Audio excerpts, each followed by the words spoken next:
taong 1998, sa Calamba, Laguna. Isang 68 taong gulang na ina ang biglang naglaho matapos ipamana ang ili 970 milyong yaman na iniwan ng kanyang yumaong asawa sa kanyang panganay na anak na lalaki lamang. Ang ina, na buong bagsik na tumalikod sa kanyang anak na babae at sinabing wala itong makukuhang ni isang kusing, ay nawawala. Itinuro ng mga pulis ang anak na lalaking tumanggap ng pera bilang pangunahing suspek, habang ang anak na babae ay lumabas sa telebisyon at umiiyak na nanawagan na hanapin ang kanyang ina, habang ang anak na lalaki ay dumaranas ng pagdurusa dahil sa maling paratang. Ang anak na babae ay kinilala bilang isang mapagmahal na anak. Ang kaso ay tila malapit ng isara bilang isang simpleng paglalayas o krimen ng anak na lalaki. Ngunit makalipas ang 5 taon, noong 2003, isang nakagigimbal na katotohanan ang nabunyag. Sa likod bahay ng anak na babae, sa sandaling nabuksan ang takip ng isang malaking tapayan na matagal nang nakasara. Ang lugar ay naging isang eksena ng matinding kaguluhan. Mula sa ilalim ng tapayan ng bagoong na 5 taon nang nakaimbak, ang mas nakagigimbal ay ang katotohanan na taon-taon ang anak na babae ay nagbubuhos ng asin sa tapayan kung saan naroon ang bangkay ng kanyang ina at kumukuha pa ng bagoong mula rito upang ibahagi sa mga kapitbahay. Bakit nga ba ginawa ng anak na babae ang karumal-dumal na gawain ng paggawa ng bagoong gamit ang bangkay ng kanyang sariling ina? Dito magsisimula ang madugong trahedya ng isang pamilya na dulot ng L970 milyong mana, upang mabigyang linaw ang masaklap na kawalang katarungan na dinanas ng ina at ng anak na lalaki. Bago magsimula ang kwento, mangyaring mag-subscribe, mag-like at mag-iwan ng komento kung saan kayo nanonood. Ang kabutihang loob na iyon ay magbabalik bilang malaking biyaya sa inyong pamilya at mga anak. Simulan na natin ang kwento. Noong taglagas ng 2003, sa isang tahimik na bahay sa isang bukirin sa Calamba, Laguna, isang kakaibang ingay ng makina ang maririnig kasabay ng malamig na hangin. Si Ginoong Antonio Reyes, isang negosyanteng nanalo sa subasta ng bahay mula sa korte, ay pinangangasiwaan ang 4 na trabahador sa pag-aalis ng mga tapayan sa likod bahay para sa gagawing renobasyon. Matapos ilipat ang 11 maliliit na banga sa truck sa buong umaga, ang mga trabahador ay huminto sa harap ng pinakamalaking tapayan na may pag-aatubili. "Boss, mukhang hindi na po ito kaya ng lakas ng tao," sabi ng isa. "Anong pinagsasabi mo?" "Dalawang malakas na lalaki, hindi mabuhat ang isang tapayan?" tanong ni Antonio. "Naku, boss, parang may ugat sa ilalim, ayaw matinag. Hindi biro ang bigat." "Bagoong lang yan. Ano bang bigat niyan?" "Tabi nga, ako ang susubok." Sinubukan mismo ni Antonio Reyes na buhatin ito, ngunit ang dambuhalang tapayan na hanggang baywang ng isang matangkad na lalaki ay hindi man lang gumalaw. Sa huli, napailing na lang si Antonio at kinuha ang kanyang cellphone. Makalipas ang ilang sandali, isang maliit na crane ang dumating sa likod bahay na may malakas na ugong. Nang mahigpit ng nakatali ang kable ng crane sa katawan ng tapayan, humigpit ang tali at mabilis na tumaas ang numero sa timbangan. "Oh, dahan-dahan! Ingatan ang balanse ng bigat!" sigaw ni Antonio. "Foreman, mahigit 120 kilo po ang bigat nito," sabi ng operator. "Gaano ba kapuno ng bagoong to?" "Sige, bago natin isakay sa truck, alisin muna natin ang laman. Baka masira ang truck sa sobrang bigat." Kumuha ng maso ang foreman at maingat na pinukpok ang gilid ng takip ng tapayan. Sa loob ng 5 taon, ang asin at bagoong ay tumigas na parang semento sa pagitan ng takip at ng banga. Sa mga pukpok, nagsimulang magkaroon ng siwang ang mga ito kasabay ng tunog ng pagkabiyak. Huminga ng malalim ang foreman at buong lakas na itinaas ang takip. Sa sandaling iyon, isang bagay ang biglang lumitaw mula sa ibabaw ng maitim na bagoong. Ano yan? Buto ng tao hindi ba? Diyos ko po, tuhod ng tao yan. Layuan niyo lahat. Tumawag kayo ng pulis. Bilis!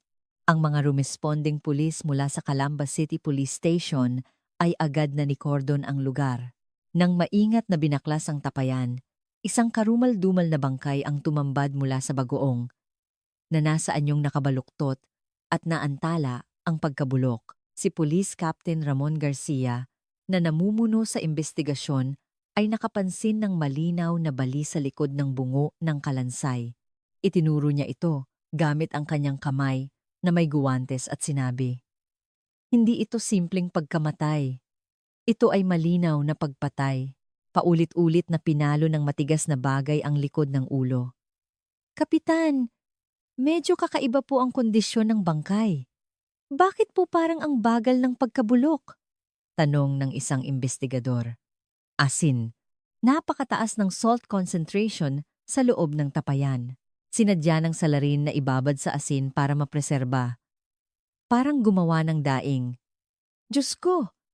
Ibig sabihin, inilagay nila ang tao sa bagoong at binudburan pa ng asin?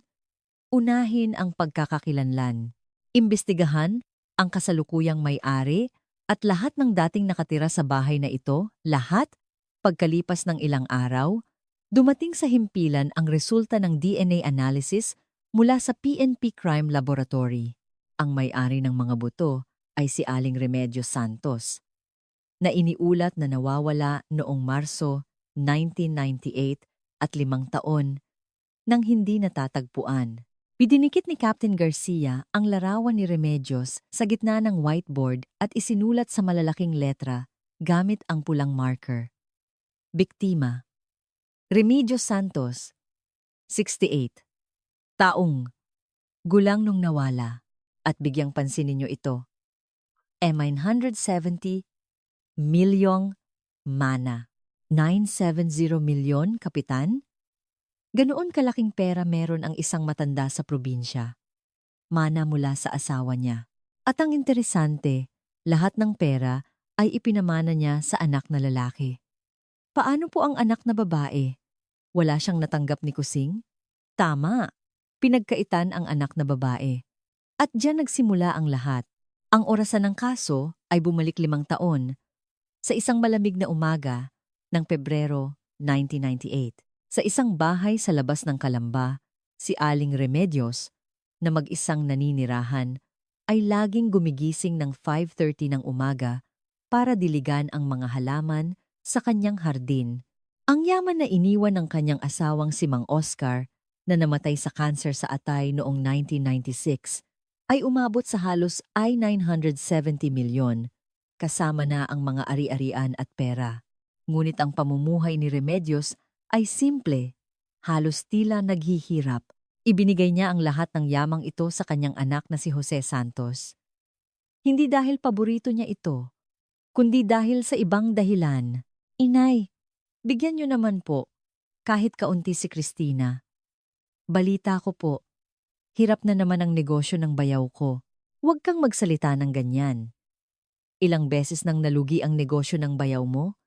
Kapag napunta sa kamay niya ang perang pinaghirapan ng tatay mo, magiging abo lang yan sa isang iglap. Pero, Inay, si Cristina po ang nag-alaga kay Itay noong may sakit siya. Siguradong magdaramdam po iyon. Bilang panganay na lalaki, ikaw ang haligi ng tahanan. Dapat matatag ang haligi para hindi gumuho ang bahay. Walang parte si Cristina dito. Gaya ng inaasahan ni Remedios, nang malaman ng kanyang anak na si Cristina Santos Cruz na wala siyang mamanahin, pinutol nito ang lahat ng komunikasyon sa ina. Halos 1 taon silang hindi nag-usap, ngunit isang araw noong unang bahagi ng Pebrero 1998, malakas na tumunog ang telepono sa bahay ni Remedios. Sa kabilang linya, narinig niya ang mahinahong boses ng kanyang anak na si Cristina na akala niya'y hindi na niya muling makakausap. Inay? Ako po ito, Cristina. Bakit ka napatawag? Pasensya na po kung hindi ako nakatawag. Mali po ako. Bati na po tayo. Anong bati? Matanda na ako, ano pang halaga ko? Magluluto po ako ng paborito ninyong kare-kare, inay. Sabay po tayong maghapunan. Miss na rin po kayo ni Miguel. Bagamat nagduda si Remedios sa biglang pagbabago ng ugali ng anak. Gaya ng kasabihan, walang magulang na nakakatais sa anak. Pumayag siyang pumunta. Noong kalagitnaan ng Pebrero, sa araw ng kanilang pagkikita, isinuot ni Remedios ang kanyang damit panlakad na matagal nang nakatago sa aparador, nagdala ng maliit na bayong, at lumabas ng bahay. Ang kanyang kapitbahay na si Aling Gloria ay bumati sa kanya. Uy, Remedios, mukhang may lakad ka. Ang ganda ng suot mo ah. Bibisitahin ko lang ang anak ko. Pinapapunta ako para maghapunan. Mabuti naman at naisipan mo. Ano bang mapapala sa away mag-ina? Kumain ka ng marami doon ha? Sige, aalis na ako. Pakitingnan-tingnan ang bahay ko. Iyon na ang huling beses na nakita si Aling Remedios na buhay. Ang bahay na pinuntahan ni Remedios ay isang bahay bukid na 20 minuto ang layo mula sa kabayanan. Isang lugar na walang kahit isang CCTV camera. Sa hapunan, muling binuksan ni Christina ang usapin tungkol sa mana. Ibinaba ni Remedios ang kanyang kutsara at buong diin na sinabi, "Ilang beses ko bang sasabihin? Desisyon kong ibigay sa kapatid mo ang lahat. Wala kang makukuhang kahit isang kusing sa akin." Inay, ang sama niyo naman po. Ilang taon ko kayong pinagsilbihan. Ako ang nagpalit ng lampin niyo noon. Nag-alaga ka ba sa magulang mo dahil umaasa ka ng pera? Kung wala ka nang sasabihin, aalis na ako. Mula gabing iyon, ang cellphone ni Remedios ay hindi na matawagan at ang pinto ng kanyang bahay ay nanatiling nakakandado sa loob ng mahigit 2 linggo. Dahil sa pag-aalala, ang kanyang anak na si Jose ay dali-daling pumunta sa presinto ng pulisya noong Marso 1998. SPO1. 2 linggo na pong hindi makontak ang nanay ko. Wala rin pong tao sa bahay niya. Ilang taon na po ang nanay ninyo? 68 po? May kaunting sintomas po siya ng demensya. Pero hindi naman po sa puntong maliligaw siya. Kung may demensya po siya, baka naglayas at naligaw. Nag-away po ba kayo kamakailan? Hindi po. Hindi po basta-basta umaalis ng bahay ang nanay ko nang mag-isa. Sigurado po akong may nangyari sa kanya. Ang rumesponding pulis ay sinuri ang bahay ni Remedios, ngunit walang nakitang senyales ng sapilitang pagpasok o away. Ang testimonya pa ng kapitbahay na si Aling Gloria ang lalong nagpalabo sa sitwasyon. Nakita ko siya. Noong araw na yon, may dala siyang bayong at nakangiting umalis. Sabi niya, pupunta siya sa anak niyang babae. Ginoo, base po sa kapitbahay, kusa po siyang umalis. Sinabi niyo rin pong may demensya siya. Hindi po. Tumawag ako sa kapatid ko. Hindi raw po pumunta doon si inay. May kumidnap po sa kanya. Huminahon po kayo. Ituturing po muna namin itong simpleng paglalayas o pagkawala. Maglalabas kami ng missing person flyer. Maghintay po muna tayo ng ilang araw. Itinuring ng pulisya ang kaso bilang simpleng paglalayas ng isang 62 taong gulang na matanda. Kaya nabawasan ang puwersang nag-iimbestiga. Ngunit hindi alam ni Jose, sa araw na iyon na pumunta ang kanyang ina sa bahay ng kanyang kapatid, isang hindi na mababagong trahedya at ang kanyang ina ay hindi nawala, kundi ikinulong sa pinakamalapit na lugar, sa pinakakarumal-dumal na paraan.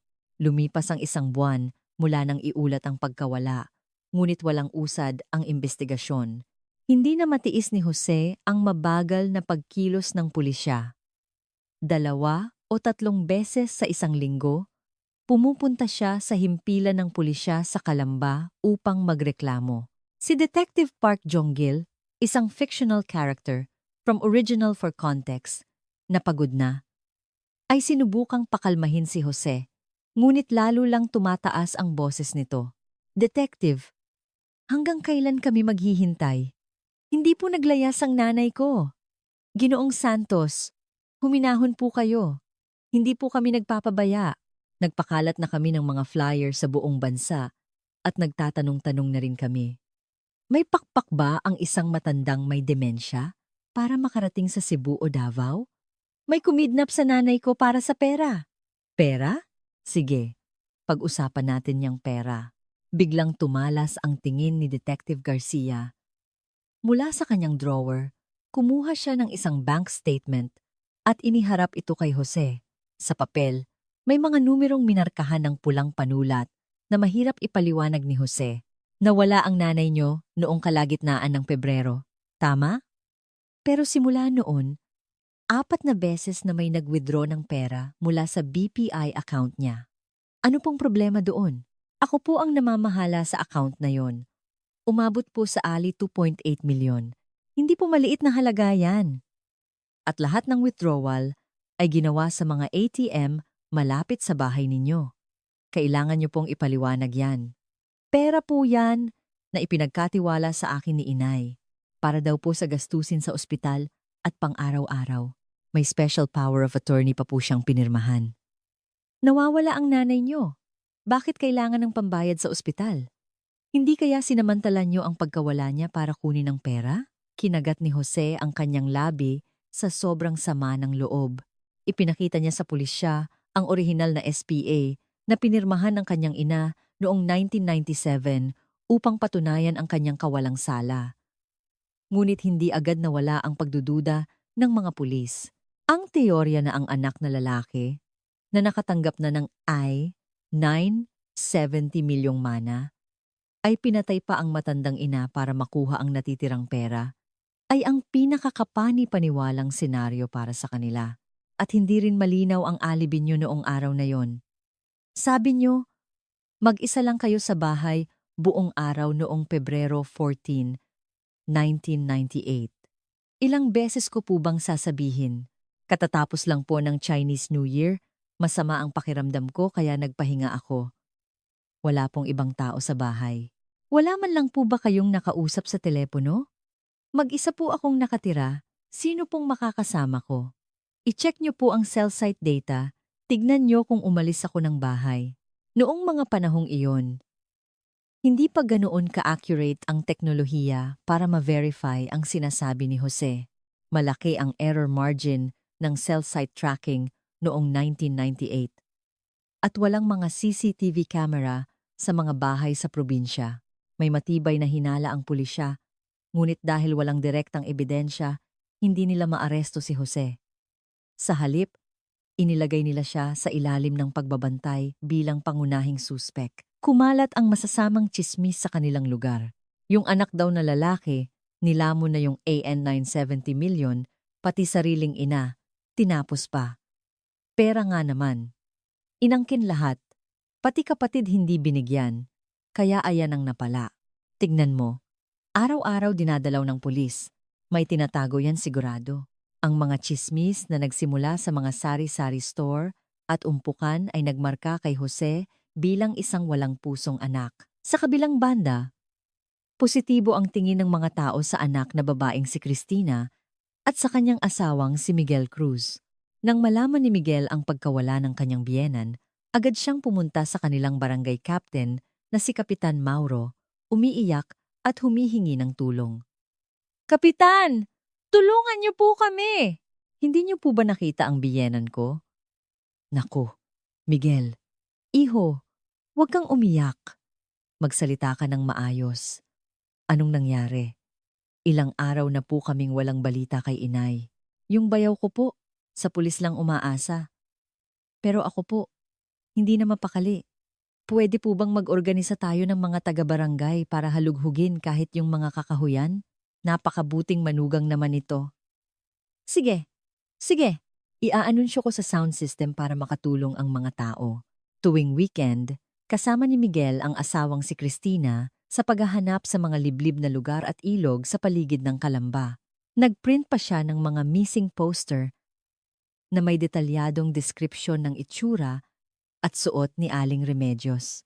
Kahit na nasugatan ang daliri ni Miguel habang nagdidikit ng mga poster, hindi siya tumigil. Isang hiker ang nakakita sa kanya at napahanga. Bilib ako sa iyo, iho. Anak ka ba niya? Hindi po. Manugang po? Aba, mas mabuti pa ang manugang kaysa sa tunay na anak. Mahahanap niyo rin siya. Lakasan mo loob mo. Salamat po. Kung sakali pong makita niyo siya, pakitawagan lang po kami. Si Christina naman ay lumabas sa isang public affairs program sa isang local TV station. Umiiyak siyang nakiusap sa publiko na tulungan siyang hanapin ang ina. Ang kanyang payat na mukha at nanginginig na boses ay nakaantig sa puso ng mga manunood.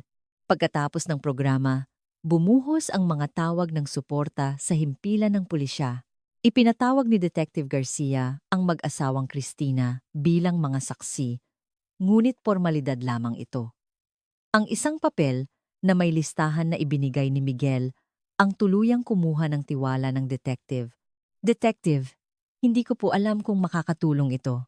Inilista ko po yung mga lugar na madalas puntahan ni Inay, yung paborito niyang pasyalan, at mga contact number ng malalapit niyang kaibigan. Diyos ko! Kayo po ang gumawa ng lahat ng ito, Ginoong Cruz? Kahit ang anak niyang lalaki, hindi ito alam. Pero kayong manugang, alam na alam niyo. Yung bayaw ko po kasi, abala, kaya ako na po ang gumagawa ng mga bagay na hindi niya naaasikaso. May demensya po kasi si Inay kaya nag-aalala kami. Para lang po ma-verify ang alibi, nasaan po kayo noong araw na nawala siya? Walang pag-aalinlangan.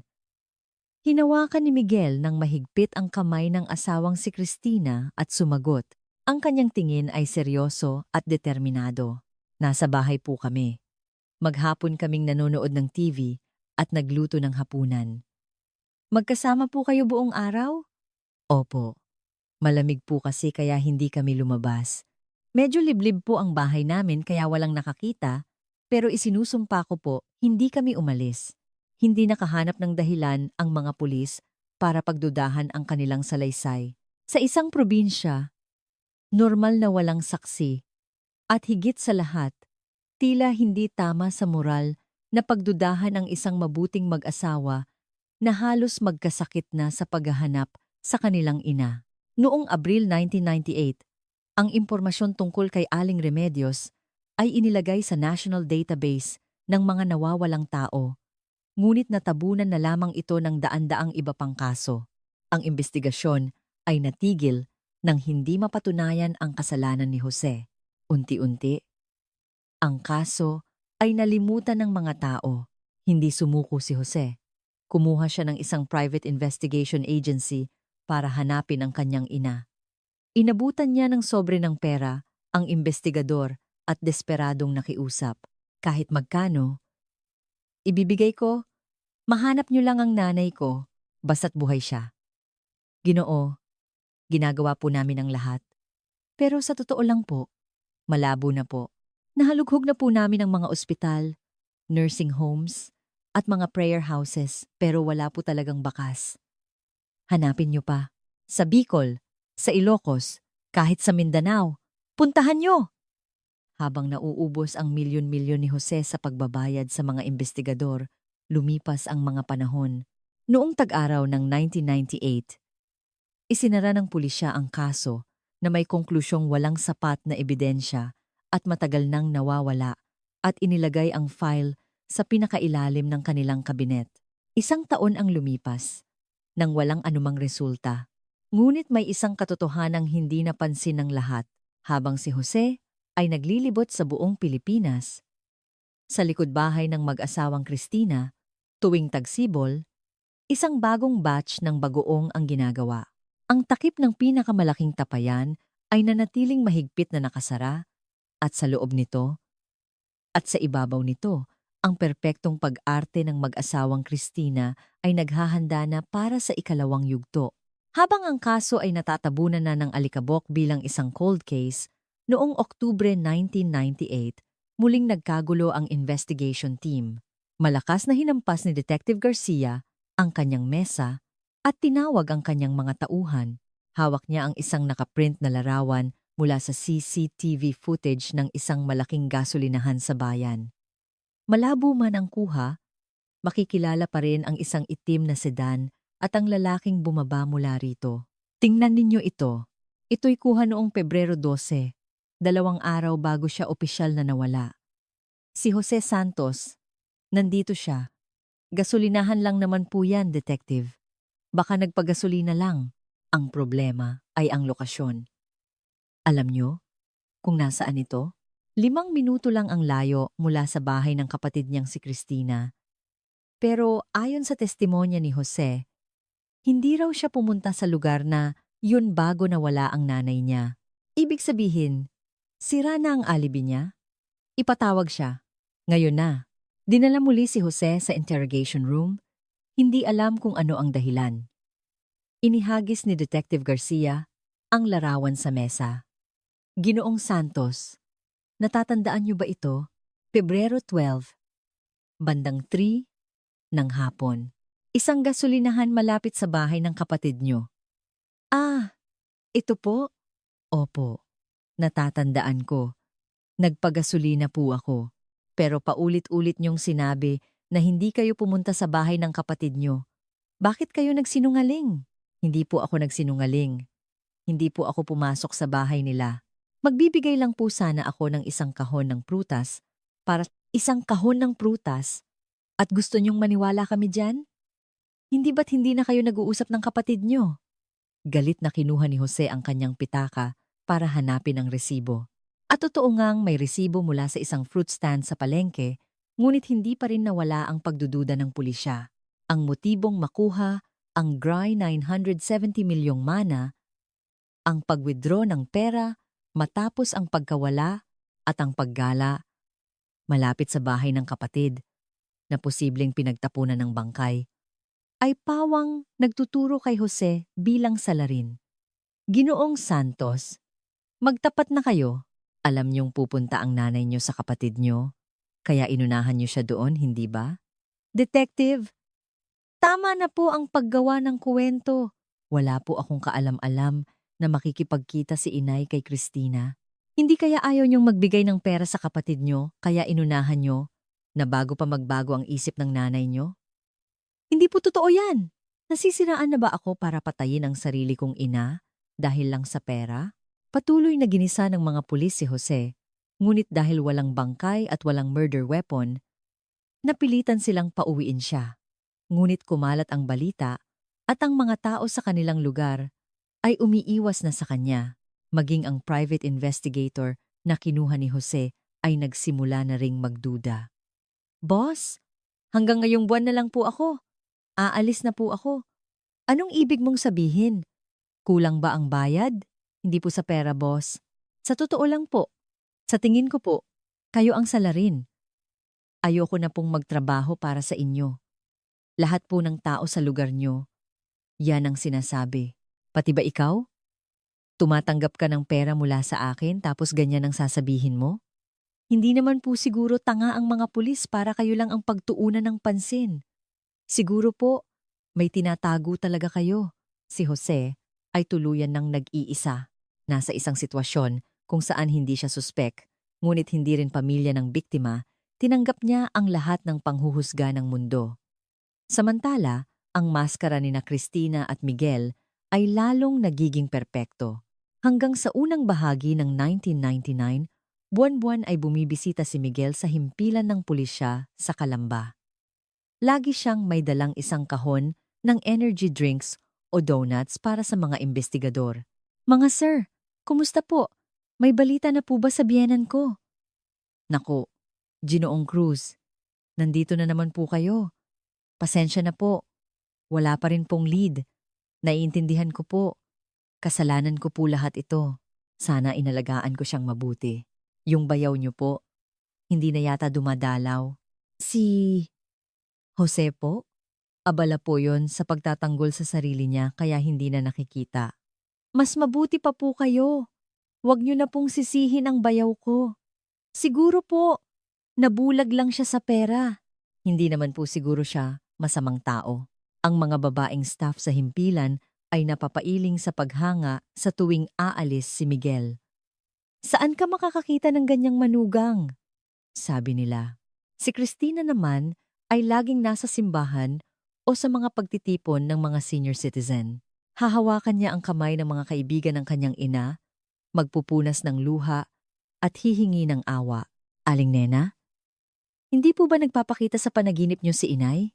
Gabi-gabi po, napapanaginipan kong nilalamig siya. Kawawa ka naman. Ija, kahit na naging malupit sa'yo ang nanay mo, napakabuti mo pa ring anak. Kahit po mas pinili ni inay si kuya dahil sa pera, miss na miss ko na po siya. Nakakakain kaya siya? Nakakatulog kaya siya? Para sa mga tao, si Christina ay isang kaawa-awang anak na itinakwil at hindi binigyan ng mana, ngunit nanatiling tapat. Ngunit noong tagsibol ng 1999, isang nakagugulat na hakbang ang ginawa ni Christina. Sa tulong ng isang malaking law firm sa Makati, nagsampa siya ng kaso laban sa kanyang kapatid na si Jose para sa compulsory heir. Nang matanggap ni Jose ang reklamo, nanginginig siya sa galit at agad na pumunta sa opisina ng kanyang abogado. Attorney, tama po ba ito? Nawawala pa ang nanay ko, tapos maghahabol siya ng mana? Wala na siyang hiya. Sa batas po, posible yan. Ang basehan po ng mana ay ang pagkamatay ng tatay ninyo. Kahit buhay pa ang nanay nyo, may karapatan po ang kapatid nyo sa yaman ng tatay nyo. Hayop talaga!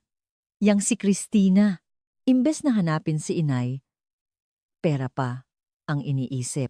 Mukhang handang-handa po ang panig nila. May kumpletong ebidensya sila na ang pagbibigay sa inyo ng buong ILE 970 milyon ay lumabag sa kanyang karapatan bilang isang compulsory heir. Naging mainit ang laban sa korte. Iginiit ng abogado ni Christina na si Jose ay inangkin ang lahat dahil lang siya ang panganay na lalaki, habang si Christina, na nag-alaga sa kanilang mga magulang sa loob ng 10 taon, ay walang natanggap. Ipinagtanggol ni Jose na iyon ang kagustuhan ng kanyang ina, ngunit naging malamig ang hatol ng batas. Pumanig ang korte kay Christina. Ang nasasakdal na si Jose Santos ay inaatasan na bayaran ang nagsasakdal na si Christina Santos Cruz ng halagang 120 milyon bilang kanyang lehitimong parte.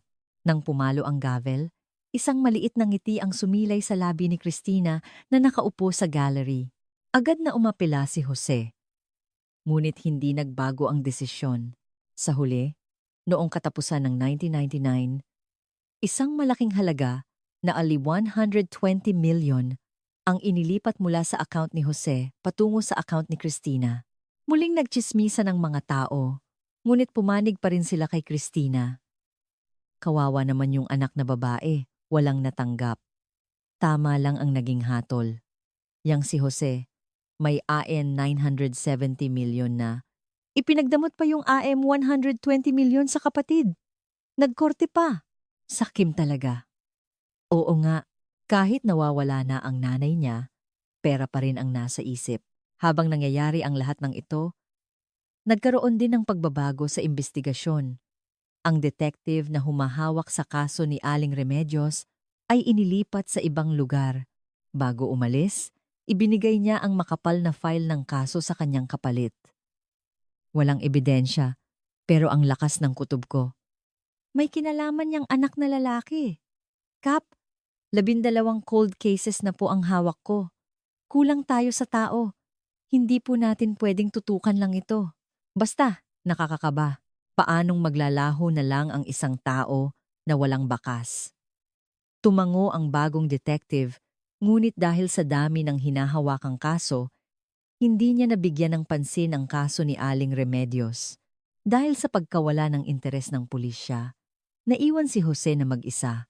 Kumuha siya ng isa pang private investigator at pinalawak ang paghahanap hanggang sa Visayas. Tuwing weekend, personal siyang nagdidikit ng mga poster at nagpapakita ng larawan ng ina sa mga estranghero. Hindi niyo po ba nakita ang lola na ito? Baka po pamilyar sa inyo. Pakitingnan po. Hindi ko kilala. Nagmamadali ako. Kahit po kamukha lang, wala po ba kayong nakita? Magbibigay po ako ng malaking pabuya. Mahigit 1 taon. Puro katahimikan ang kanyang natanggap. Ang mukha ni Jose ay umitim at lumalim ang mga kulubot. Ngunit ang kanyang mga mata ay nanatiling nag-aapoy sa pagnanais na mahanap ang ina. Ngunit habang siya ay naglalakbay sa buong bansa, ang kanyang ina ay nanatili sa pinakamalapit na lugar. Sa likod bahay ng kapatid niyang si Christina, noong tagsibol ng 1999, mainit ang sikat ng araw sa likod bahay ni Christina. Gaya ng dati, naghahanda siya ng mga sangkap para gumawa ng bagoong. Binuksan niya ang mga maliliit na banga, kumuha ng bagoong, at naghiwalay ng ipamimigay sa mga kapitbahay. Pagkatapos, sinigurado niyang walang nakatingin at lumapit sa pinakamalaking tapayan sa pinakasulok. Nang buksan niya ang takip na 1 taon nang nakasara, hindi masamang amoy ang lumabas, kundi ang amoy ng maalat na bagoong. Binuksan niya ang isang sakong asin at ibinuhos ang mga puting butil sa loob ng tapayan. Isang tunog ng pagbagsak ang bumasag sa katahimikan. "Ingat ka dyan, ma," bulong ni Christina. Tiningnan niya ang makapal na patong ng asin, isinara muli ang takip at maingat na selyado ito. Ang kanyang mga kilos ay tila naghahanda para sa isang mahalagang ritual. Mula sa bintana ng sala, pinanood siya ng kanyang asawang si Miguel at tahimik na isinara ang kortina.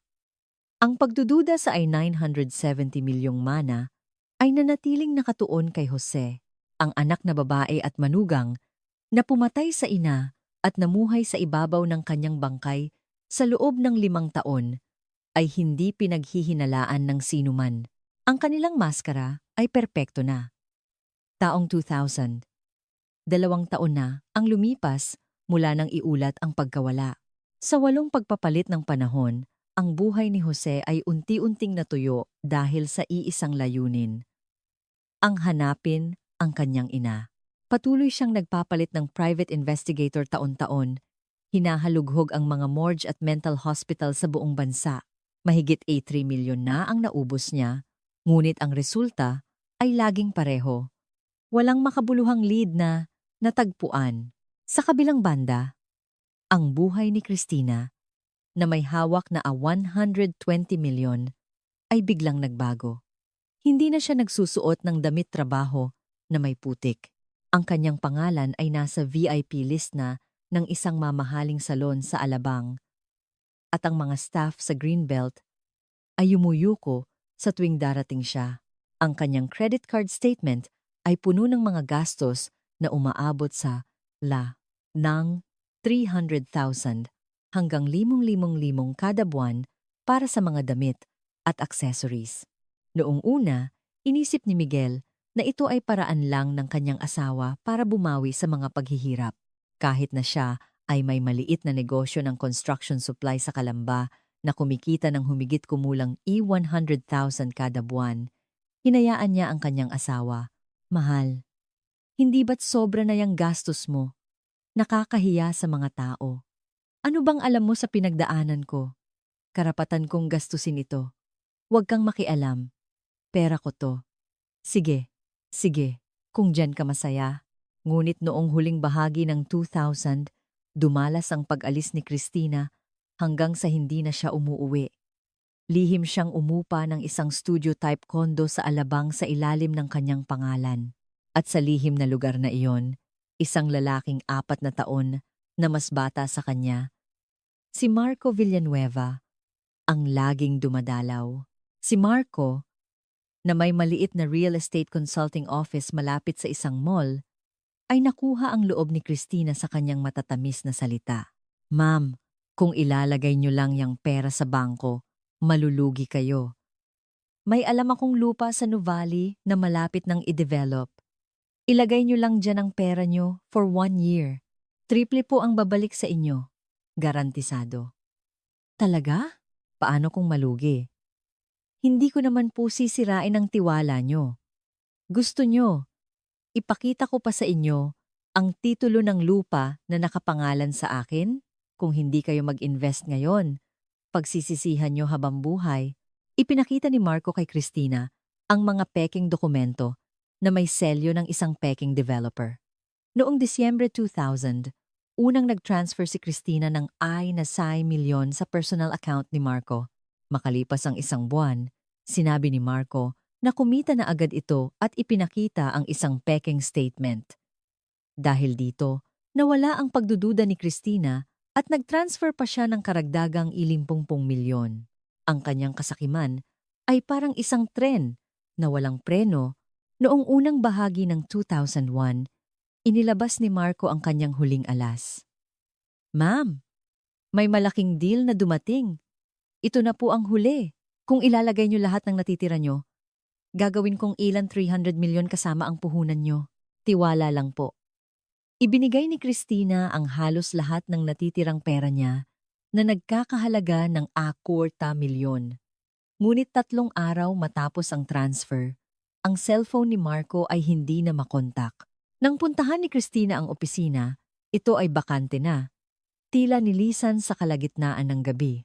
Ang 120 milyon ay naging 100 milyon at ang natitirang 120 milyon ay naubos sa upa ng kondo. Mga regalong mamahaling relo para kay Marco at sa kanilang mga luho, ang perang dugo mula sa kanyang ina ay naubos sa loob lamang ng 1 taon at kalahati. Nagpunta si Christina sa presinto ng pulisya ngunit hindi tumuloy. Para magreklamo ng panloloko, kailangan niyang ipaliwanag kung saan galing ang 120 milyon. Ang takot na baka maugnay ito sa pagkawala ng kanyang ina at sa lihim ng tapayan sa likod bahay ang pumigil sa kanya. Kinagat niya ang kanyang labi at nilunok ang kanyang galit. Noong unang bahagi ng 2002, aksidenteng nalaman ng kanyang asawang si Miguel ang lahat. Habang lasing at tulog ang kanyang asawa, nakita niya ang isang text message mula sa isang hindi kilalang lalaki sa cellphone nito. May 47 na mensahe sa pagitan nila, puno ng matatamis na salita. Kinabukasan, nanginginig na hinalungkat ni Miguel ang drawer ng asawa at natagpuan ang passbook. Ang tunog ng ATM machine habang binabasa ang passbook ay tila napakalakas at ang numerong lumitaw sa screen ay nagpatigil sa paghinga ni Miguel. Balanse, A28,430. Noong gabing iyon, umupo si Miguel sa sofa at hindi gumalaw hanggang sa mag-umaga. Ang mga alaala ng nakalipas na 5 taon ay nag-flashback sa kanyang isip. Ang pagpayag na patayin ang biyenan, ang paglagay ng bangkay sa tapayan, ang mga gabi ng bangungot, ang pag-arte bilang mabuting manugang, lahat ng iyon ay para lang pala sa luho ng kanyang asawa kasama ang batang kalaguyo nito. Nanginginig siya sa galit. Anong ginawa ko? Pinagkatiwalaan ko ang babaeng yan para protektahan siya. Kinabukasan, inihagis ni Miguel ang passbook sa kanyang asawa. Namutla si Christina, ngunit hindi sumigaw o nanakit si Miguel. Ang nag-uugnay sa kanila ay hindi na pag-ibig o tiwala, kundi ang karumal-dumal na lihim na nakalibing sa tapayan sa kanilang likod bahay. Mula noon, kahit nakatira sa iisang bubong, magkahiwalay na silang kumakain at hindi nag-iimikan. Ngunit sa gitna ng katahimikang ito, may isang bagay na hindi kinalimutan ni Christina. Tuwing tagsibol, pumupunta siya sa palengke para bumili ng maraming asin at sangkap sa bagoong. Noong tagsibol ng 2002, muli siyang lumabas sa likod bahay. Ipinamigay niya ang bagoong mula sa ibang tapayan sa mga kapitbahay. Sinasabing, napakasarap ng gawa ko ngayong taon. Ngunit sa harap ng pinakamalaking tapayan, ang kanyang mukha ay nagseseryoso. Maingat niyang binuksan ang takip na tumigas na sa loob ng 5 taon at ibinuhos ang 8 kilong asin na bagong bili. Hindi pa pwedeng malaman. Kapag umamoy, tapos na ang lahat. Ito ay hindi simpleng paggawa ng bagoong, kundi isang desperadong paraan ng pagpreserba sa bangkay para mapanatili ang kanyang perpektong krimen. Ang kakaibang pattern ng pamimili na ito ay magiging isang mahalagang ebidensya sa hinaharap, ngunit sa panahong iyon, walang nakapansin. Sa huling bahagi ng 2002, dumating ang hindi maiiwasang katapusan.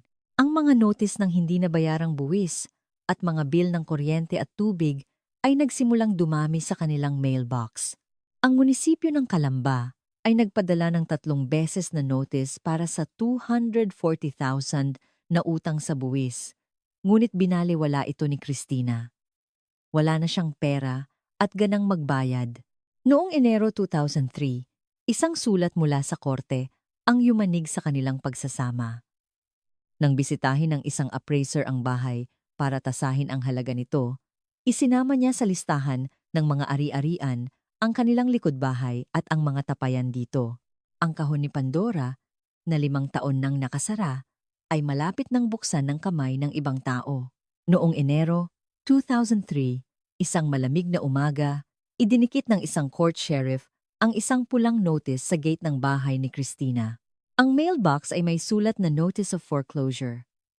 Isang appraiser ang nagsusukat sa bakuran at maingat na inilista maging ang mga tapayan sa likod bahay bilang parte ng ari-arian. Noong gabing iyon, namumutla si Christina na humawak sa braso ng asawang si Miguel. Mahal, may problema tayo. Kapag na-foreclose to, darating ang mga tao.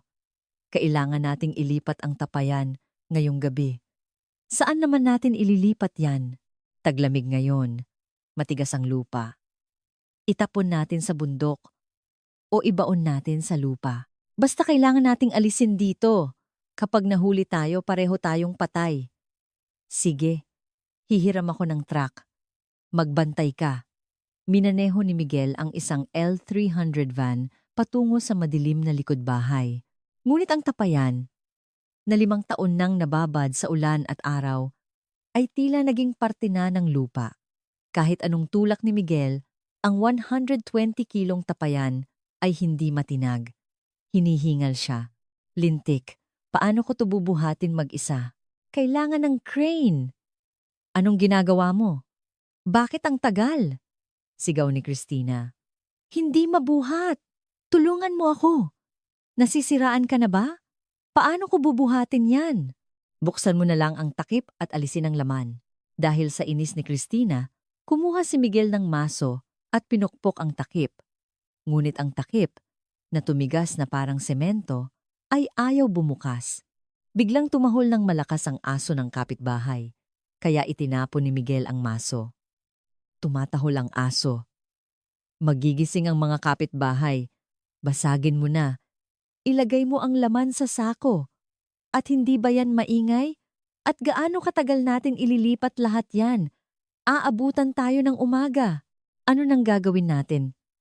Iiwan na lang natin yan dito. Hayaan mo na muna. Hindi kaya ngayon. Maghahanap ako ng gamit. Babalik ako.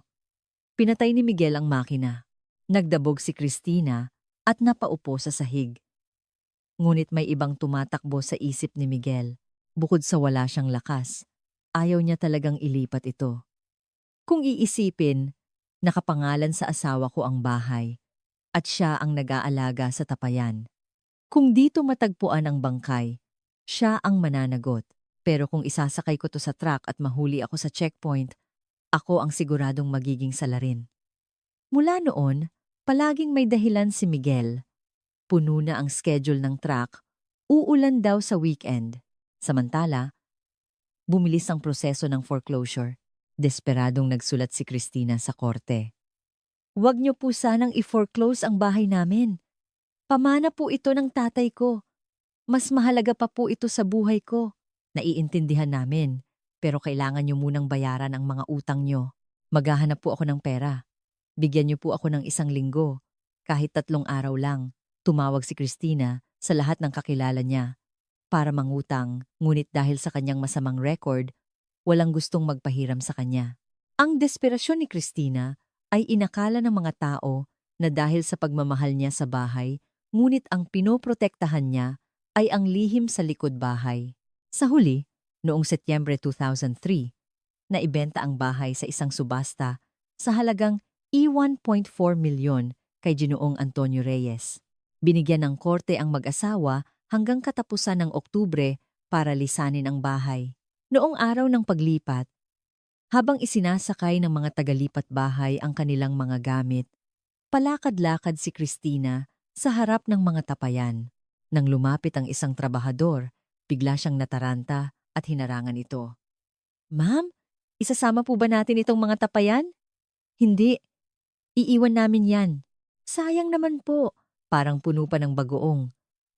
Luma na yan. Sira na ang lasa. Hayaan nyo na lang, sabi ng bagong may-ari. Sila na ang bahala dyan. Sige po, tapos na po kaming magkarga. Aalis na po kami.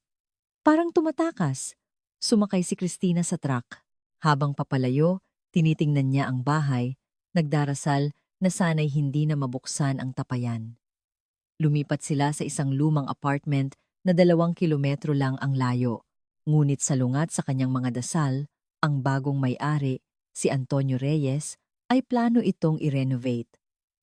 Makalipas ang ilang araw, dumating ang mga trabahador ni Antonio matapos alisin ang maliliit na banga.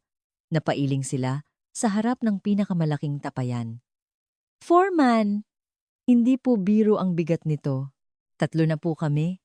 Ayaw gumalaw. Baka may bato sa loob. Basagin na lang kaya natin? Sabi ni boss. Mahal daw yan. Huwag basagin. Tumawag na lang tayo ng crane. Dumating ang isang maliit na crane at ang kable ay itinali sa tapayan. Nang iangat ito, ang 120 kilong banga ay sa wakas ay umangat mula sa lupa. Sa parehong oras na nag-aayos ng gamit si Christina, isang malakas na tunog ang umalingaw-ngaw sa likod bahay. Sige, buksan na ang takip at alisin ang laman. Siguradong mabaho. Takpan nyo ang mga ilong nyo. Malakas na pinukpok ng foreman ang takip. Sa isang malakas na tok, nabiyak ang selyo at nang iangat niya ang takip, isang malakas na sigaw ang narinig mula sa isang trabahador. AHHH. Ano yan? Buhok ng tao? Diyos ko, buto. Buto ng tao yan. Mula sa maitim na bagoong, biglang lumitaw ang isang maitim na bungo ng tao. Agad na itinigil ang trabaho. At ang tunog ng sirena ng pulis ay bumasag sa katahimikan ng lugar. Sa loob ng 15 minuto, dumating ang team ni Captain Ramon Garcia. Tiningnan niya ang loob ng tapayan at may seryosong mukha. Kinuha ang kanyang radyo. Nandito na sa crime scene. Nakumpirma ang bangkay. Malala ang kondisyon. Tawagin ang soko at ikordon ang lugar. Kapitan, tingnan niyo po ito. Nakabaluktot po ang bangkay. Parang ipinilit isiksik. Pagpatay ito. At planado. Tingnan niyo po ang likod ng bungo. May lamat. Mukhang pinalo ng matigas na bagay. Agad na humiling si Captain Garcia na magtayo ng isang special investigation team. Kunin niyo ang file ng nawawala 5 taon na ang nakalipas. Yung matandang nawala sa bahay na ito noong 1998. Hanapin niyo lahat ng record ni Aling Remedios Santos. Kapitan, ibig sabihin po, ang mga buto na ito ay sa kanya? Kailangan pa ng DNA test, pero 99% akong sigurado. Nasa ilalim lang pala ng ilong natin. 5 taon nilang itinago ang bangkay sa bagoong at kumakain pa sila mula doon. Sa gitna ng whiteboard, isinulat ang mga salitang murder case. At sa tabi nito, idinikit ang kupas na larawan ni Aling Remedios na kinuha mula sa isang natabunang cold case file. Ang takip ay nabuksan na. At ang baho ng katotohanan ay nagsimula ng kumalat. Ang sumpa ng gay 970 milyong mana ay lumabas na sa mundo. Pagkalipas ng 4 na araw, mula nang matagpuan ang tapayan, dumating ang isang sobre mula sa PNP Crime Laboratory. Binuksan ni Captain Garcia ang sobre, habang ang buong team ay tahimik na naghihintay. Kumpirmado. Ang mga buto ay kay Aling Remedios Santos na nawala noong Marso 1998. Sabi ni Garcia. Kapitan, ibig sabihin, 5 taon siyang nasa loob ng tapayan na iyon? Tama, hindi ito pagkawala, kundi pagpatay. Cause of death. Multiple fractures sa likod ng bungo. Ibig sabihin, hindi lang isang beses pinalo. Ang ulat ng mediko-legal ay may idinagdag pangkakaibang obserbasyon. Sa kabila ng 5 taon, may mga tissue pa na na-preserve na parang mummy. At ang pagkabulok ng mga buto ay mas mabagal kaysa karaniwan. Ito ang susi. Bakit halos buo pa ang bangkay? Hindi sapat na dahilan ang pagiging selyado ng tapayan. Ayon sa analysis, Sobrang taas ng salt concentration sa paligid ng bangkay. May isang taong patuloy na nagbubuhos ng asin. Asin? Sa bangkay?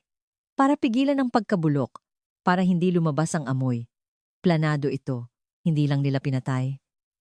Kundi inalagaan pa ang bangkay sa loob ng 5 taon. Ang tanong ngayon ay, sino ang taong iyon? Ang sagot ay malinaw.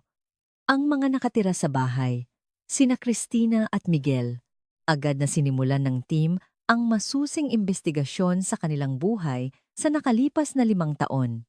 Nakuha nila ang 5 taong credit card statements ni Cristina at hinalughog maging ang mga listahan ng utang sa mga tindahan sa palengke. Pagkalipas ng ilang araw, isang batang imbestigador ang tuwang-tuwang nag-ulat. Kapitan! Nahanap ko na! May regular na pattern sa mga binibili ni Cristina tuwing Marso o Abril, sa panahon ng paggawa ng bagoong, bumibili siya ng asin at alamang. Pero tingnan niyo po ito, kakaiba ang dami ng asin na binibili niya. Tinanong namin ng isang eksperto, para sa 12 tapayan, sapat na ang isang sakong 20 kilo. Pero si Cristina, taon-taon, bumibili ng dagdag na 5 hanggang 8 kilong asin, ilang araw matapos bumili ng alamang. Ibig sabihin, pagkatapos gumawa ng bagoong, bumibili ulit siya ng asin? Opo, at siguradong sigurado po, ang dagdag na asin na iyon ay sa iisang tapayan lang napupunta yung may bangkay. Ito ang ebidensyang magpapatunay na alam ni Cristina ang tungkol sa bangkay. Hindi dahil hindi niya alam, kundi dahil alam na alam niya at tinatakpan niya ng asin sa tuwing umaamoy ito. Muling binuksan ng team ang file ng kaso noong 1998. Ang alibi ng mag-asawa na magkasama sila sa bahay ay muling sinuri. Nagkasundo sila. Leveraging, walang CCTV, walang saksi. Silang dalawa lang ang nakakaalam kung anong nangyari. Kapitan, pati po yung proseso ng foreclosure. Kahina-hinala, nagmakaawa si Cristina sa korte na huwag ibenta ang bahay. Iimbestigahan din ang pera. Nalaman nilang ang 120 million na nakuha ni Cristina mula kay Jose ay hindi ginamit sa paghahanap sa ina. Wala pong record na kumuha siya ng imbestigador. Yung U120 million, saan napunta? Sa mga mamahaling gamit, sasakyan, at higit sa lahat, sa isang lalaking nagngangalang Marco Villanueva. Isang kilalang manloloko na may maraming kaso ng estafa. Yung perang kapalit ng buhay ng nanay niya, napunta lang sa isang scammer. Ngunit may kulang pang isang piraso. Saan galing ang tapayan? Halugugin niyo lahat ng gawaan ng tapayan sa Laguna at Batangas. Hanapin niyo kung sino ang bumili ng ganoon kalaking tapayan noong Enero o Pebrero 1998. Pagkalipas ng 3 araw, sa isang lumang pagawaan sa Pila, Laguna, isang matandang gumagawa ng banga ang may naalala. Ah, oo. Itong tapayan na ito, mahirap gawin dahil sa laki. Noong taglamig ng 1998. Bago mag-Chinese New Year, isang lalaki, mga 30s o 40s, mag-isang dumating, hindi na nagtanong, kinuha agad ang pinakamalaki. Medyo malungkot ang mga mata at hindi pala salita. Cash niya binayaran. Nang ipakita ng imbestigador ang lumang larawan ni Miguel, tumango ang matanda, siya nga. Mas maikli lang ang buhok niya noon, pero yang mga mata na yan, siya yan. Ayan na, sabi ni Captain Garcia. Ang asin ni Cristina, ang tapayan ni Miguel. Sapat na yan.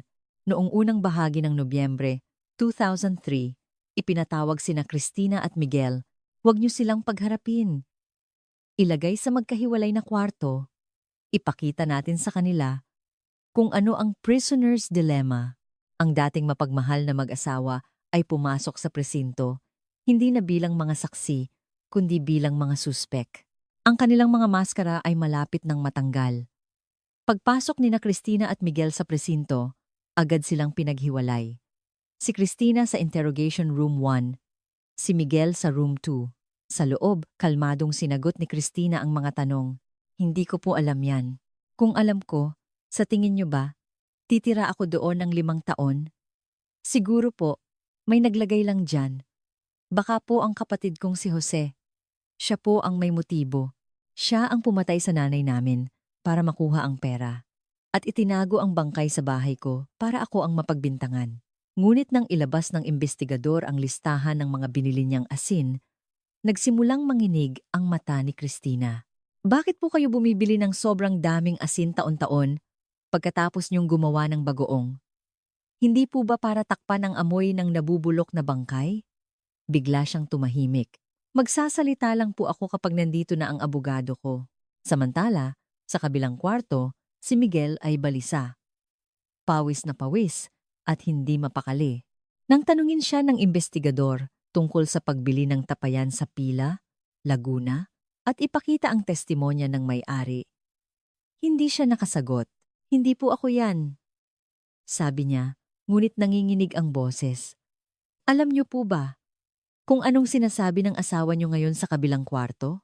Sabi ng investigador, gamit ang isang psychological tactic. Sinasabi niya na wala siyang alam, na baka kayo ang may gawa ng lahat, na kung kayo ang bumili ng tapayan, malamang, kayo rin ang nakakaalam kung ano ang laman nito. Biglang nanlaki ang mga mata ni Miguel. Ang takot na iiwan siya ng asawang pinrotektahan niya ay nagsimulang gumapang sa kanyang isipan. Kinabukasan, dinala ng mga investigador ang isang bagong ebidensya sa harap ni Miguel. Ang mga dokumento ng kondo ni Christina sa Alabang. Ang mga bank transfer sa scammer na si Marco Villanueva at ang record ng mga kaso nito. Ginoong Cruz, habang kayo po ay nagdurusa sa bangungot sa loob ng 5 taon, ang asawa niyo po ay nagpapakasaya kasama ang kalaguyo niya gamit ang perang nakuha niya at ngayon lahat ay ubos na at sinisisi niya kayo sa lahat.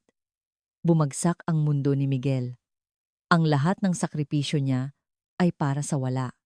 Pagkatapos ng mahabang katahimikan, nagsalita siya. Hindi po ako ang pumatay, sabi niya, umiiyak. Ang asawa ko po. Ang asawa ko ang gumawa ng lahat. Sinunod ko lang po ang utos niya. Siya ang nagplano ng lahat. Mula sa umpisa, ikinuwento ni Miguel ang lahat. Ang pagbili ng tapayan 1 buwan bago ang krimen. Ang hapunan, ang pagpatay ni Christina gamit ang isang bakal na rolyo ng masa sa kusina at ang pagtatago ng bangkay. May ebidensya ka ba? Tanong ng investigador. Yung notebook po niya, sabi ni Miguel. Lahat po. Isinusulat niya. Itinago po niya yon. Hanapin niyo po sa luma naming aparador. Sa ilalim ng mga kumot, agad na humiling ng search warrant ang mga pulis. Sa bagong apartment ng mag-asawa, sa ilalim ng isang tumpok ng kumot sa isang lumang aparador, natagpuan nila ang isang maliit na notebook. Hindi ito isang diary, kundi isang murder manual. Nakasulat doon ang mga petsa. Jan, 18. Tawagan ang gawaan ng tapayan sa Pila. Jan, 20. 5. Dumating ang tapayan. Feb 3. Tawagan si Mama, magkunwaring bati na. At sa araw ng pagkawala ni Aling Remedios, isang salita lang ang nakasulat. Tapos na. Sa ilalim nito, ang mga salitang bagoong 20 kilo, asin 10 kilo, selyuhan ang takip. Nang iharap ito kay Christina, sa wakas, bumigay siya. Oo, ako ang nagsulat niyan. Totoo lahat yan. Sabi niya, walang emosyon. Ikinuwento niya ang kanyang galit na naipon sa loob ng maraming taon, ang pag-aalaga sa ama habang ang kapatid niya ay wala, at ang pagkakait sa kanya ng mana. Kahit pagkain, pumunta siya para kumain, pero wala siyang dalang ni isang kusing para sa akin, sabi niya, puno ng hinanakit. Si Christina ay kinasuhan ng parricide at pagtago ng bangkay. Si Miguel bilang accomplice. Si Jose ay tuluyan ng napawalang sala. Nang malaman ni Jose ang katotohanan na ang kanyang ina ay nasa likod bahay lang ng kapatid niya sa buong panahong iyon, habang siya ay naghahanap sa buong bansa, napaluhod siya at humagulgol sa sahig ng presinto.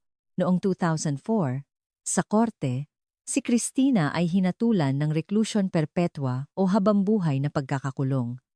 Si Miguel ay sinentensiyahan ng 15 taon. Sa buong paglilitis, walang emosyon si Cristina.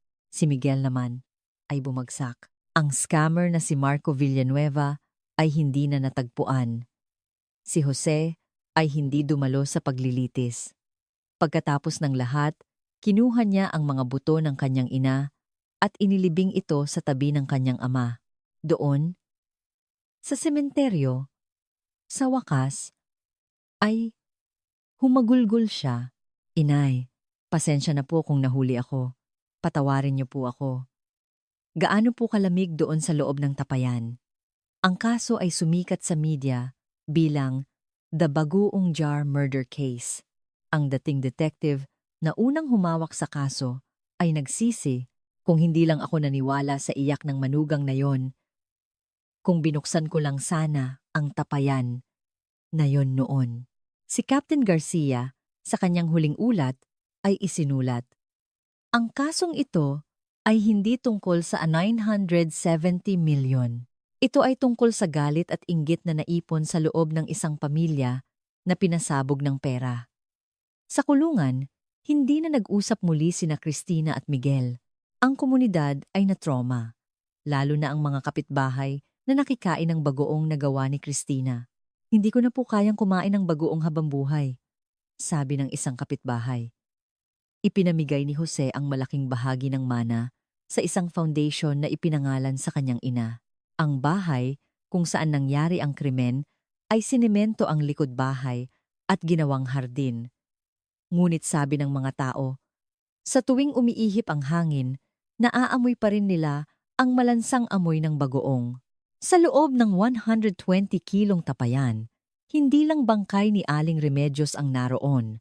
Nandoon ang kasakiman ng anak na babae, ang kaduwagan ng manugang, at ang kalungkutan ng isang ina na pinagkaitan ng pagmamahal. At lahat ng iyon, sa loob ng 5 taon, ay nababad sa asin at kadiliman, naging pinakamasaklap na bersyon ng katotohanan. Naway ang kaluluwa ni Aling Remedios Santos, na 5 taong nakakulong sa isang malamig na tapayan sa bakuran ng sarili niyang anak, ay payapa na ngayon. Kung nakinig kayo, hanggang sa dulo, mag-iwan ng isang komento ng pakikiramay para sa kaawa-awang ina. Ang kabutihang ipinapakita sa iba ay siguradong magbabalik sa inyo at sa inyong mga anak bilang 1,000 biyaya. Salamat sa pakikinig sa kwento ngayong araw.